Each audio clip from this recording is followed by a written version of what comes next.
Oh, you know what? Now it's time to kick off summer grilling season. Just getting his mic put on, okay? The STK Steakhouse executive chef, Robert Liberato, is here to show us a grilled surf and turf that will elevate your Memorial Day cookout. Chef, welcome to this. Welcome back to the show. Good to see you, my friend. Nice to see you. It's been a minute. It's been a minute. I'm a big STK fan. I absolutely love it. Birthday parties. Would you do birthday parties? All of you guys have done it all for me. And you know what? We're about to have a party here in the studio. We're going to do a little surf and turf. We're going to start with the turf part of it, the steak. So how do you prepare the grill and you get that ready and the rub to make sure everything cooks perfectly? Okay, so firing up the grill, let's start with that, right? So this has been hot for, I'm gonna say probably about 10 minutes. If you're working on a charcoal at home, you're probably gonna do that probably about 20 minutes. You start nice and hot. The same thing, resting before and after.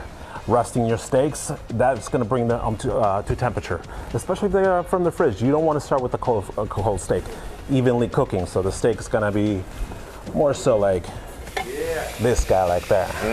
Love that sound How long would you leave it out for beforehand? Depending on the cut, I would say anywhere between 30 and 40 minutes. Okay. These guys been out for 30 minutes. We're going to cook them to medium rare.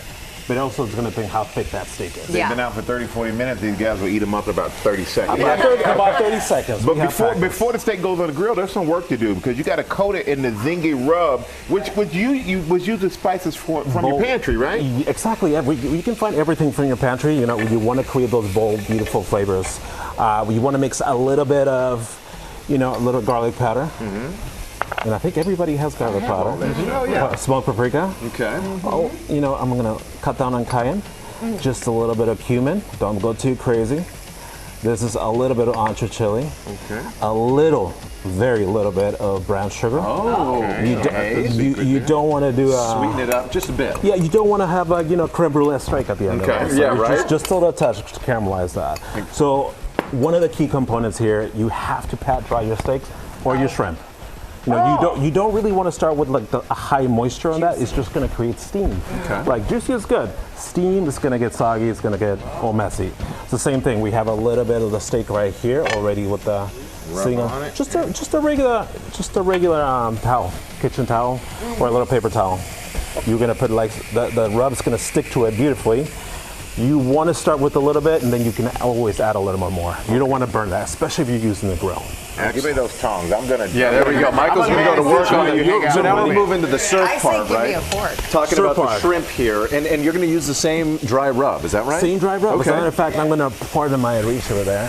And so I started cooking some of these guys. So you can toss them, you can sprinkle, you can marinate it. Okay. Definitely the options. Just a little bit of razzle dazzle. Just a little bit. There, yeah. A little zaza zing. It's just a little flavor in there. Zaza zing. I like it. Do we want? Unless you're allergic. Oh, there we go. Yeah, a little extra juice on there. You want that butter in there. Yeah. That butter never hurt anything. Never. Well, maybe. Never. Yeah, we'll take it back. Don't rub your eyes with butter. Exactly. All right, so then after you get the shrimp on there, there's a little finishing touch that you do with the shrimp. What is that? So we got all the chimichurri on those guys, a little herb butter. Herb butter would be very much a key element here. Now, you have a little bit of the sizzle. You want to cook this about 90 seconds, guys. 90 seconds. Okay, that's quick. Somebody downstairs was asking me, how do you cook shrimp? 90 seconds, really. 90 seconds one side, 90 seconds the other side. Okay. C means cooked, O means overcooked. So if it starts curling a little too much, then we kind of went a little too far. Let me reach for one of these steaks. There we go. Sorry, chef. Excuse me. Take that steak. There we go. Over here, chef, you also have some really great side dishes that you can include in a meal like this. These are something really special in these. Truffle fries. You have these at STK. They're We do so actually. Yummy. You know what? Let me just top it off a little bit for you there. Nice. So you want to be a little generous. Yeah, be generous. Yeah. And then you've got the side salad, the wedge. Oh, that wedge is another thing. So that's the truffle. A little truffle action. Wow. Pardon my reach. Yeah, No, you do what you got to do. It looks delicious. And even that salad. Quintessential steak and so pretty. salad, I would say a wedge salad. You got your blue cheese, you got your smoked bacon, you got your cherry tomatoes, and you have your blue cheese dressing. A little bit of chives. A lot of people love the red onion action with blue cheese. Chives is a little more on the milder side. How do you know when the steak is ready to take off the grill? I think this is it's a debate. Let me put it nicely. It's a debate. Don't kill it. It's definitely start with that. It's been not more than 90 seconds, I would say. Yeah, I would think but it's so. still, it's got a good shape, right? It's not like a little. It's not dead, so we're in good shape. So key element for your steak. If you have one of these at home, I highly suggest that. It's like a little thermometer. There's a lot of tips and tricks in order for us to cook that. When it comes to chefs, you do a few hundred steaks in your lifetime, you definitely actually do this.